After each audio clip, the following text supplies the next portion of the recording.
Kasi limitado oras natin, ano? Ngayon, no, mga boss, nako, eto.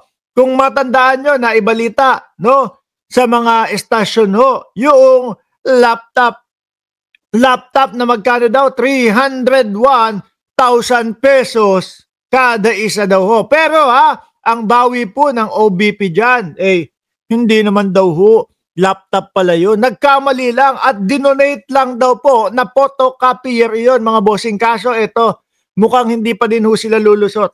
Mukhang malabo pa din pong lumusot ang OBP kasi nasilip ng COA Nakita ng COA, mga kababayan. Magkano to? 301,000 pesos kada isa ng laptop. Ito na yata ang pinakagintong laptop na narinig ko ho, mga bossing. Kami ho, kapag kayong bumibili ng laptop, kailangan yung high-end Kailangan yung mataas yung mga specs ho, mga bossing. Bakit to? Kasi magiging malabo, no? Magiging malabo, magiging mabagal yung vlog namin sa inyo kapag kayong hindi quality na laptop. Pero mga bossing, wala akong nakita na laptop na 301,000 pesos. Pero ang palusot nga ng OBP, nagkamali lang o typo error. Kaya lang, ito si attorney, pakinggan nyo ho. Ito ang mas grabe.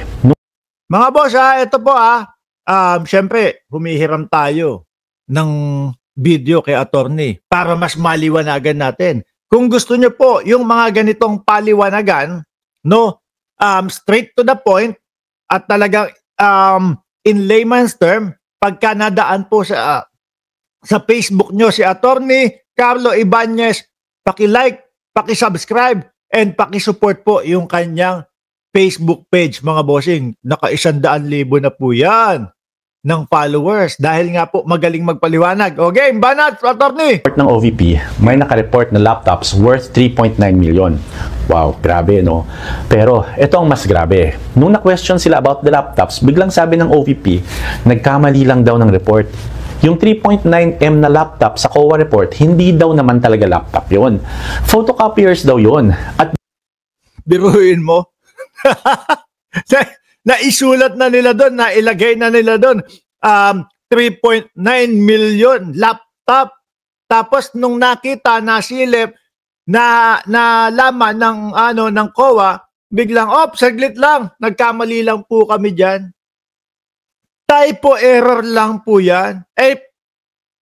Lahat po yata ng mapa-flag o mare-red flag po ng COA biglang magsasabi nila, typo yan, sandali lang, ayusin namin. Parang hindi naman po makatarungan yon, mga kababayan. Parang hindi naman po katanggap-tanggap yung kanilang rason o dahilan do. Typo error lang yan. Sandali, ibalik nyo sa amin at aayusin namin. Bakit daw ho?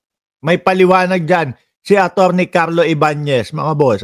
binili, at hindi daw nila binili. Donation daw. Staff error lang daw yung nangyari. Kung donation yun,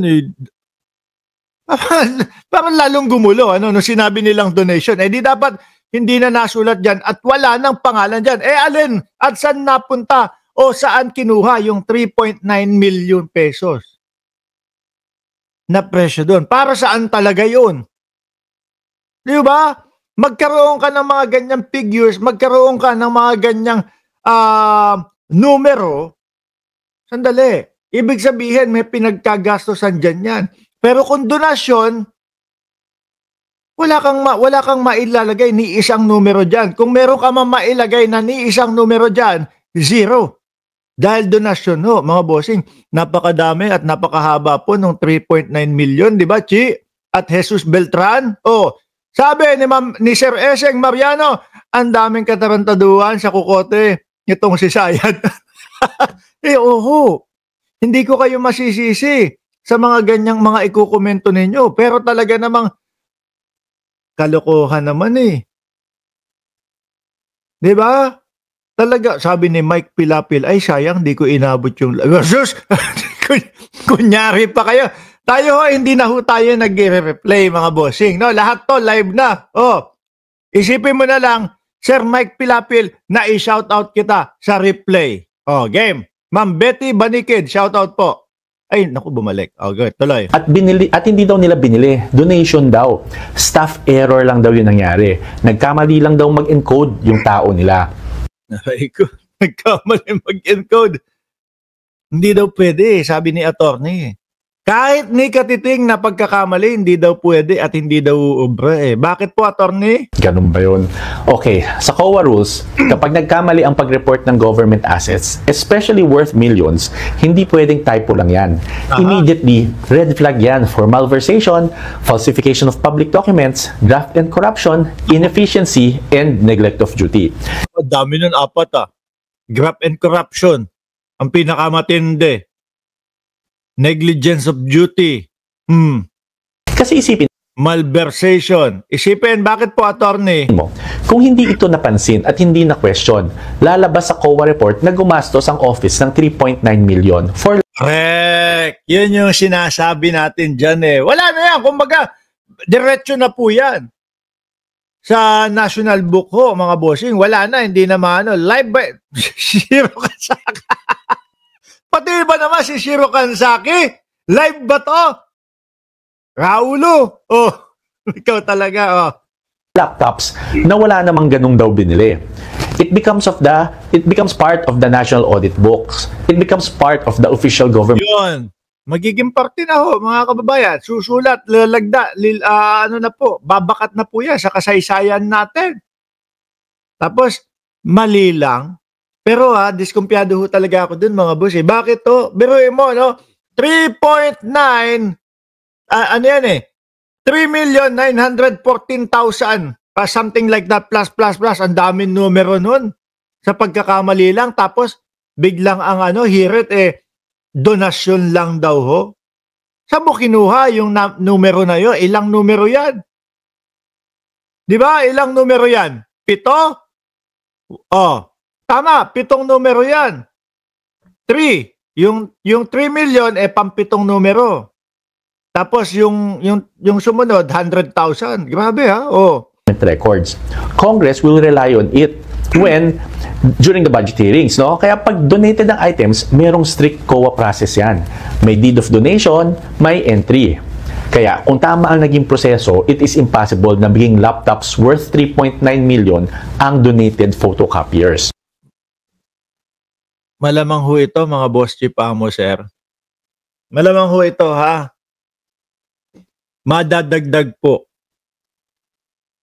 sa irereklamo na impeachment ni Inday Sara Duterte sa darating na taon po ng 2026 Pebrero. Ayan, pinapaliwanag na. Kung hindi nasilip, kung hindi nakita, kung hindi na red flag po ng COA, ito pong sinasabi nila, di umano na photocopier daw ho. No, donasyon lang daw po, mga kababayan. Wala, tuloy-tuloy na po yan sa libro. Matatala na po yan sa kasaysayan, mga bossing. Pahirap ng pahirap ang sitwasyon ng Vice Presidente. Tapos, dadalihin na naman tayo. Ay, tingin ko hindi na. Kasi iba na po ang Senate President Ang Senate President na po si Tito Soto. Kaya nga po ginigiba nila si Tito Soto, mga bossing Pro-impeachment po yan No? Hindi pro-impeachment na gusto niyang matanggal lang si Sara Duterte at ma-impeach lang si Sara Duterte. Hindi po ganon. Pro-impeachment po siya para malaman ang katotohanan. Para malaman ng taong bayan kung ano talaga yung pinagkagastusan doon sa mga pera o yung mga ikinakaltas sa atin, kinsenas katapusan. No? Ma-late man si Ma'am Neng Gigi, may kaltas pa din yan na tax at papunta sa sweldo ni Bato de la Rosa. Napunta si Bato de la Rosa, wala naman yata, ay hindi, meron. Sige, attorney, tuloy pa po. Ano ibig sabihin yan? Ibig sabihin yan, either hindi maayos ang proseso or may nangyaring hocus-pocus. In government accounting, you don't accidentally create a 3.9 million laptop process. You don't accidentally classify a donation as a disbursement. You don't accidentally list millions worth of assets in the wrong category. Merong mali, di ba? Kaya grabe ang error na yan. Mukhang may mananagot dito. Isipin mo kung hindi nakita, lusot na yun. Multi-million financial entry yan. Processed by the staff, reviewed by supervisors, submitted to the COA, entered into the official accounts. Kaya ang hirap maniwala na minor error lang. Ano sa tingin nyo? Hindi. Tingin namin, attorney, talagang gustong ilusot yun. Sabi ni Malu si Ron, putrages na ba to yan? Susweldo siya na marami siyang absent, umurong ang yagba.